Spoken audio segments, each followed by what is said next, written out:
habla Jenny Páez Martínez del Ministerio Creer. En este día vamos a continuar nuestro viaje con Jesucristo. Nuestro viaje para conocer a Jesucristo, nuestro amado Yeshua HaMashiach, Jesucristo glorificado. Recuerden que estamos estudiando el libro de Juan. También recuerden, como dijimos al principio de esta serie, que Juan es el discípulo amado por Yeshua, es el apóstol que Cristo tuvo más cerca de él y el que nos presenta a Jesucristo en el Evangelio como ese Jesucristo, el Hijo, Jesucristo, el que tiene una total dependencia con su Padre Celestial. Entonces, hoy vamos a continuar leyendo el capítulo 4, nos quedamos en la transmisión anterior, en el versículo 24. Vamos a retomar, estuvimos hablando de la mujer samaritana, recuerden todo lo que hemos hablado respecto a la mujer samaritana, cuando él le dice que la hora viene y la hora es, cuando los verdaderos adoradores adorarán al Padre en espíritu y en verdad, porque también el Padre tales adoradores busca que le adoren. Dios es espíritu y los que le adoran en espíritu y en verdad es necesario que le adoren. Esta es la respuesta que Jesucristo le da a la mujer samaritana cuando ella le dice que los padres de ella, refiriéndose a la mujer samaritana, adoraron en este monte, que era el monte de Gerizim, y ustedes dicen que en Jerusalén es el lugar donde se debe adorar, porque los judíos dicen que en el lugar donde se debe adorar a Dios es en el monte de Sión. Entonces, Jesucristo lo que le está diciendo aquí a esta mujer es que ellos adoran de lo que no saben. ¿Por qué? Porque lo adoran. La adoración que hacen los samaritanos es una adoración religiosa, es una adoración como la que hacen muchos, incluyendo los judíos, porque esa adoración que no se hace con el corazón, sino que se hace desde el conocimiento teórico, tradicional, cultural, en base a creencias de hombres, donde hay una mezcla de ídolos. Por ejemplo, recuerdan que yo les hablaba del pueblo samaritano, porque los samaritanos y los judíos no se querían, porque los samaritanos, a pesar de que pertenecían a las tribus de Israel, era un pueblo que había quedado disperso, y el asirio, el rey de Babilonia, había estado tomando posesión de los territorios de ellos y se habían ubicado entonces allí mucho pueblo de Dios, mucho pueblo de Israel, que ese pueblo que había salido de Egipto, se establecieron en esos territorios, y los asirios habían permeado y habían convivido con ellos a tal punto, como les dije en la transmisión anterior, que siendo que había pueblo de Dios allí, el Señor envió leones para que se comieran a todos estos idólatras. Por eso es que dice la palabra que los idólatras, el pueblo pagano, será destruido, porque eso va en contra de los fundamentos y los principios del pueblo de Dios, en contra de lo que Dios ha propuesto y ha dispuesto para nosotros los hombres que creemos en Él aquí en la tierra. Entonces, todos estos samaritanos, cada quien en cada población levantó un santo, levantó un ídolo y altares y adoraban, y entonces muchos de ellos muchos de los samaritanos se conocían el Pentateuco, que son los primeros 5 libros de la Biblia, pero ignoraban los libros, por ejemplo, de los profetas, de Jeremías, de Isaías, de Ezequiel, que daban a conocer y hablaban de Jesucristo, que anunciaban a Jesucristo. Por eso es que el apóstol Pedro dice que la palabra profética más segura es la palabra de Dios. Por eso es que la palabra profética no es una adivinanza del futuro, sino que nosotros podamos entender de lo que habla la palabra de Dios, y eso era lo que Cristo le estaba diciendo a la mujer samaritana. Ustedes adoran de lo que no saben, porque ustedes lo que tienen son tradiciones, ustedes lo que tienen es un culto pagano a los ídolos, y tú no sabes de la verdadera adoración, porque el momento de hoy en día, incluso hoy, por eso es que estamos estudiando y profundizando en el conocimiento de la palabra de Dios, que la palabra de Dios es Cristo, es el mismo Yeshua HaMashiach, Jesucristo el Cristo. Es esta palabra. Cuando nosotros leemos esta palabra, cuando nosotros leemos los evangelios, la Biblia, el Nuevo Testamento, nosotros estamos viendo a Jesucristo en acción, porque Él es la palabra, y de Él es que se habla desde el principio, desde el Génesis, y desde Él todo lo que vemos, que las tradiciones judías, liturgias religiosas que se hacían de acuerdo a los primeros 5 libros de la Biblia, es decir, Génesis, Éxodo, Levítico, Deuteronomio y Número, esos eran los libros, esa era la Biblia, esa era la palabra de Dios que ellos conocían, pero no conocían a los profetas, ¿ves? Que eran las personas que el Señor usaba, partía de su espíritu y les daba entendimiento y les hablaba antes de la venida de Jesucristo, que es quien nos imparte a los que creemos en Él de su Espíritu Santo. Entonces, es importante que sepamos esto, porque ¿cuál es el problema? Porque nosotros hoy estamos metidos en todo esto y a mí me ha llegado muchos mensajes de gente que me pregunta, ay, ¿dónde están los profetas? ¿Y qué pasó con los cristianos, con los que dicen que tienen la verdad, con la profecía tal o la profecía cual? Porque precisamente la gente está hablando de cuestiones religiosas, de conductas, de formas y de maneras que los hombres han querido entender, cada quien ha agarrado. ¿Por qué existen tantas religiones? Porque cada quien ha agarrado una palabra revelada y ha querido hacer una doctrina, ha querido hacer una religión. Entonces, por ejemplo, tenemos sectas, religiones que agarran una parte de esa palabra y utilizan esa verdad como que si fuera todo lo que Cristo dice, y hacen una religión de eso, hacen una doctrina de eso, y el que no hace, no cree, no piensa y no siente como ellos dicen, bueno, entonces eso están afuera. Y por eso es que Yeshua, Cristo, dice, yo soy la palabra. Y por eso es que el apóstol Juan, de este que estamos hablando ahorita en el Evangelio de Juan, pero él después hace 3 cartas más. En una de esas cartas él dice que nosotros reconoceremos el anticristo, porque todo aquel que no venga, que no conozca a Cristo, porque una cosa es decir que la gente conoce a Cristo y otra cosa es que de verdad tú creas en Cristo, porque lo que va a determinar si tú crees en Cristo es tu manera de vivir, tus frutos. Por sus frutos los conoceréis. ¿Cuál es el fruto de tu espíritu? ¿Ves? Y eso es lo que Cristo le está diciendo aquí a la mujer samaritana. Él le dice, mira, viene la hora en que ni el monte de Gerizim ni el monte de Sión, ahí no es donde está la adoración, porque no se trata de una religión o de una creencia, ni de la ley, de los hombres, de lo que... No, es el corazón. Si ustedes profundizan, escudriñan esta escritura y conocen a Cristo, porque Cristo es la palabra. Cristo, todo. El Nuevo Testamento, el fundamento es Cristo. Usted se puede saber la Torá, se puede saber todo el Antiguo Testamento y se puede saber todo el Evangelio y no conocer a Cristo. Porque Cristo es una experiencia y es lo que nos está diciendo aquí Juan cuando nos está hablando de la mujer samaritana y ese encuentro que tiene con Jesucristo. Y fíjate que él dice, Dios es espíritu y los que le adoran en espíritu y de verdad es necesario que le adoren. Es decir, que la adoración para el Padre no tiene que ver con un templo, ni con una creencia humana, con una doctrina humana. Tiene que ver con tu corazón y con que tú hayas tenido la experiencia con Cristo. Y por eso es que el Señor nos ha metido a todos en las casas, para que le conozcamos, y quiere que levantemos altar de adoración a Él, de espíritu, que nuestro corazón venga con una determinación y una disposición. Esa es la adoración, esa es la verdadera adoración. Cuando tú quieres conocer al Hijo de Dios, porque quieres conocer al Padre y vienes con una disposición y una determinación en tu corazón de conocerlo a Él, porque quieres hacer como Él, porque quieres ser como Él, pensar como Él, hablar como Él, hacer lo que Él hizo, porque quieres obedecerle a Él, porque quieres ser un discípulo de Él, es decir, porque quieres ser enseñado con la doctrina de Jesucristo, con sus enseñanzas, con el mensaje de Él.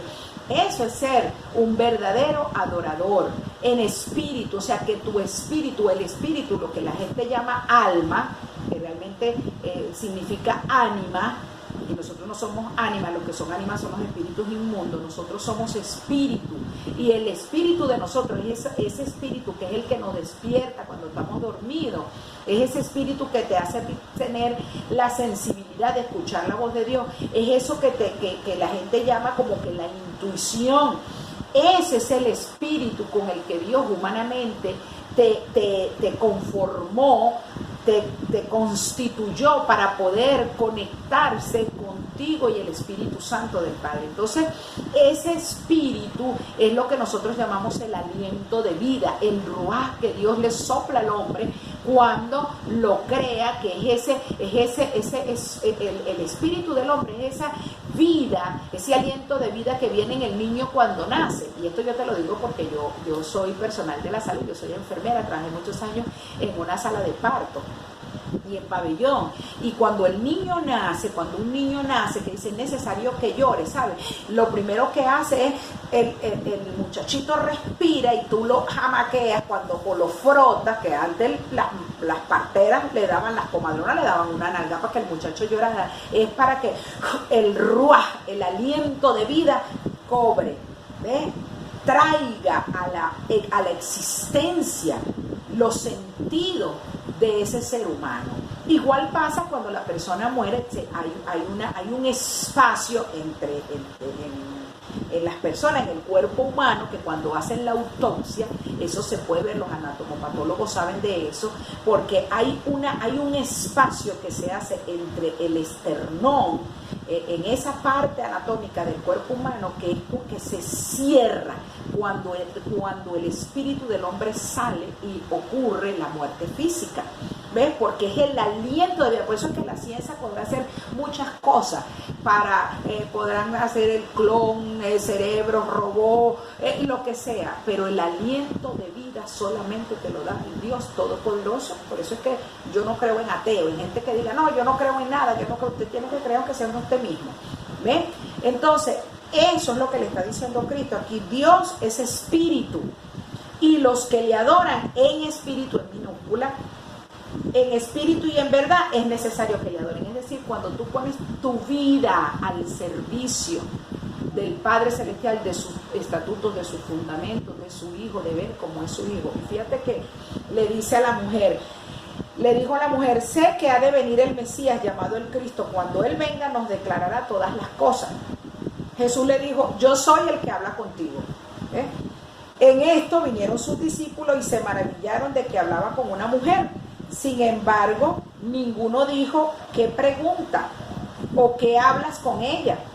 Entonces la mujer dejó su cántaro y se fue a la ciudad y dijo a los hombres, venid, ved a un hombre que me ha dicho todo cuanto he hecho. ¿No será este el Cristo? Fíjate que varias cositas aquí. La mujer le dijo, bueno, yo sé que ha de venir el Mesías, porque ellos no se conocían los libros proféticos que ya habían hablado de Cristo, y por eso era que ellos tenían parte de la verdad, tenían un conocimiento humano y doctrinario como Nicodemo. ¿Se acuerdan que se lo dije la semana pasada? Entonces ella le dice, bueno, claro, nosotros sí creemos, pero ella creía a la manera que ellos creen, como hoy en el mundo, que hay tantas religiones y cada quien cree como quiere, y hay gente que cree, y hay gente que practica la brujería, la santería, la hechicería y va para misa, y hay gente que dice que es de Dios y no sé qué, pero son supersticiosos. Cuidado, viene un gato negro, quítate, no pasa por debajo de una escalera. Todo eso tiene que ver con, hay gente que va y se lee la carta astral, porque hacen de la astrología un dios, porque la astrología, astro, tiene que ver con todo lo que tiene que ver con la parte de la astronomía. Entonces, ¿qué hacen? Agarran la creación del Padre para hacer un conocimiento, logia, ¿ves? Conocimiento, logo. Entonces, el conocimiento que el hombre tiene de la ciencia que el Padre le da, de los dones que el Padre le da, entonces la gente hace un Dios, hace una religión, hace una doctrina. Entonces, la astrología, entonces utilizan los astros para adivinar, ¿ves? Porque no queremos escudriñar la Escritura. Y por eso es que Cristo está hablando de adoradores en espíritu y en verdad, porque los adoradores en espíritu y en verdad son los que se conectan con el espíritu de Cristo, porque es Yahshua. Él es el camino, la verdad y la vida, y por eso es que Él está diciendo, yo soy el que habla contigo. Ese que tú estás esperando, ese Mesías, soy yo, soy el mismo que está hablando contigo. Y cuando los discípulos vienen y se encuentran con Él, que está hablando con una mujer, ¿por qué registra la Biblia que se maravillaron de que Él estaba hablando con una mujer? Porque en la tradición rabínica, en el culto, en la religión de los judíos, estaba prohibido. Fíjate que los samaritanos y los judíos no se hablaban. Primero por un tema religioso, la idolatría, la cosa, y él le dice, mira, es en espíritu. O sea, tú puedes pertenecer a la religión que quieras, pero a ti no te va a salvar, porque el otro tema es que la gente no se hablaba porque no podías hablar con un judío porque la religión te lo prohíbe. Y entonces las religiones lo que te traen es cautividad, te aprisionan, te hacen prisioneros de doctrinas humanas y tú pierdes la libertad porque te cercenan incluso que tú tengas raciocinio. Entonces mucha gente viene a la religión y hace algunas cosas religiosamente por miedo, no porque creen en el Señor, no porque creen en Cristo, no porque tienen entendimiento de la palabra de Dios, sino porque tienen miedo. Ay, no, yo le voy a prender la vela a los santos. O yo voy a hacer la procesión tal, o no, yo voy a ir para misa y nos persinamos y hacemos ese tipo de cosas. Pero ¿cómo es nuestra vida? ¿Cómo es nuestra relación con el Padre? ¿Lo conocemos? ¿Cómo es nuestra comunión con Él? De verdad nosotros conocemos la palabra de Dios porque hemos tenido una experiencia como esta que estaba teniendo la samaritana con Cristo.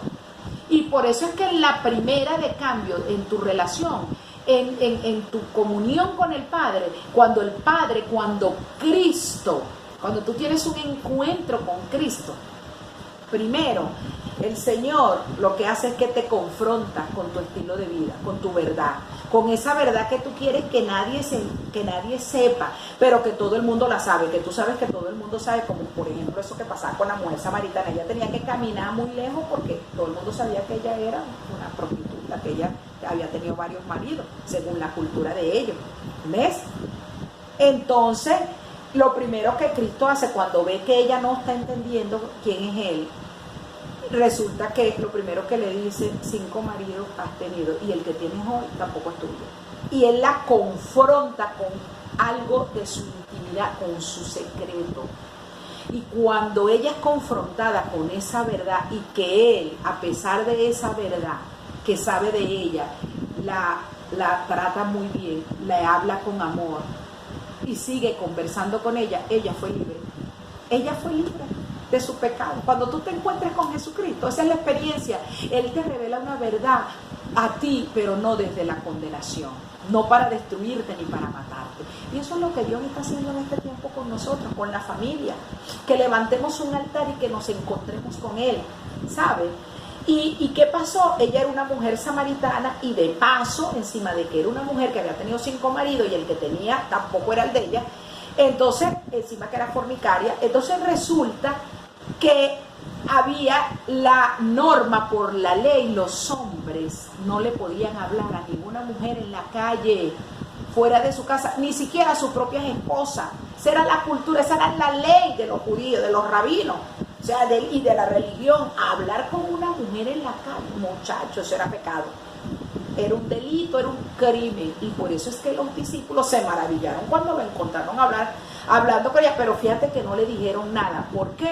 Porque cuando tú eres un discípulo del Padre, cuando tú eres un discípulo de Cristo, cuando tú eres un discípulo, en un momento cuando tienes ese encuentro con Cristo, una de las primeras cosas que tú aprendes es que el discípulo no es mayor que el maestro y no lo cuestiona. Y los prejuicios terrenales del mundo, de la ley de los hombres, los cuestionamientos, las críticas, las tradiciones que cautivan, que desechan, que infaman, que difaman, que injurian a la gente, que menosprecian esas leyes. Cuando tú conoces a Cristo y cuando tú eres un discípulo de Cristo, tú no cuestionas al maestro porque lo conoces, porque conoces que es una persona correcta y que lo que haga, aunque vaya en contra de lo que todo el mundo hace, sabes que detrás de eso hay una verdad y hay un principio que viene de parte de Dios.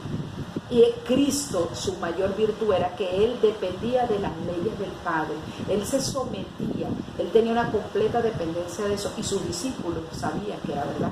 Por eso es que cuando lo vieron, ellos lo primero que, o sea, desde su tradición, ¿sabes? Son esas cosas que tú a veces ves que alguien está haciendo y tú dices: oye, pero fulanito es cristiano, es de Dios, es una persona bien, pero que hará hablando con ese malandro o con esa mujer que consume droga. Pero cuando tú has tenido un encuentro con el Padre, la ley del Padre Celestial, que es la ley del amor, de la libertad, es la que predomina, es la que emerge, porque esa es la naturaleza de Yeshua. Y los discípulos, a pesar de que se sorprendieron, eso se maravillaron, fue que se quedaron impactados. ¿Cómo es esto que el maestro está hablando con una mujer? Eso está prohibido por la ley de los hombres. Eso es una raya, por la ley religiosa, era un delito, era un pecado. En eso, la mujer, cuando vio eso, que llegaron los discípulos, ella dejó su cántaro y salió corriendo a darle las buenas nuevas de su libertad a los samaritanos que estaban allá en el pueblo. En eso vinieron los discípulos y le dice ella a los hombres de allá, le dice, entonces la mujer dejó su cántaro y fue a la ciudad y le dijo a los hombres, venid, ved a un hombre que me ha dicho todo cuanto he hecho. ¿No será este el Cristo? Entonces salieron de la ciudad y vinieron a él. Entre tanto los discípulos le rogaban diciendo, Rabí, porque era la forma de decirle maestro, era su autoridad, come, porque los discípulos se quedaron muy inquietos porque así veían a Yeshua tan agotado, que lo vieron ahí cerca del pozo, cansado, que ellos era preocupados de que Yeshua no había comido, ¿ves? Pero ellos estaban enfocados, en las realidades, pero Yeshua siempre estaba enfocado en lo que el Padre quería hacer. Y ese cansancio, ese agotamiento que él tenía era con propósito, porque el propósito era libertar y despertar el Espíritu de Dios y darle una oportunidad a esa mujer pecadora. ¿Ves? Y esa mujer pecadora estaba allí, y a pesar de la religiosidad y del conocimiento y la doctrina que ella había tenido desde pequeña, solamente así ella recorrió un trecho y se encontró con él donde no había más nadie, y ahí se le presentó, se le apareció Cristo, y ella se encontró, y ella no se resistió a ese encuentro, sino que al final ella se recibe, y eso es lo importante, ella recibe la palabra de Dios, y fue tan libre que a ella no le importó ir corriendo al pueblo y decirle a los hombres que estaban allá. Ella fue libre de su pecado, libre del adulterio, de la fornicación. Ella fue libre, y ella fue y le dijo, mira, me he encontrado con un hombre que sabe todo de mí. Es decir, ella le estaba dando una connotación del valor que tenía, que aunque sabía lo que ella era y lo que ella había hecho y todos los pecados que ella tenía, él se le presentó a ella, y eso es la razón por la que ella va corriendo y le dice, y llegan los discípulos y le dicen, come, y él les dijo, yo tengo una comida que comer que ustedes no saben. Entonces los discípulos decían unos a otros, ¿le habrá traído alguien que comer? Entonces hoy lo vamos a dejar hasta aquí. ¿Qué te parece? Lo que implica conocer profundamente la Escritura, más allá de la teoría o de un simple mensaje. Yo quiero decirte que comparte este mensaje con las personas, como siempre te digo. Yo no te estoy compartiendo este mensaje por religión, ni porque tengo interés que tú me sigas a mí con un interés individual. No, ¿sabes qué es lo que yo estoy haciendo ahora mismo? Estoy haciendo algo que el Señor ha puesto en mi corazón, y es traer su palabra de verdad para que haya muchos que puedan caminar en libertad y puedan pasar la barrera, atravesar la barrera de la religión, de la prisión, de la cautividad, porque la religión es un opio de los pueblos, igual que lo es una ideología política, partidista, lo que sea, y el Señor nos tiene aquí metidos para que le conozcamos a Él. Así que invita a mucha gente a esta transmisión, comparte este mensaje, suscríbete a nuestro canal, dale like, y no te quedes con este mensaje, y nos vemos en la próxima transmisión. Bendiciones.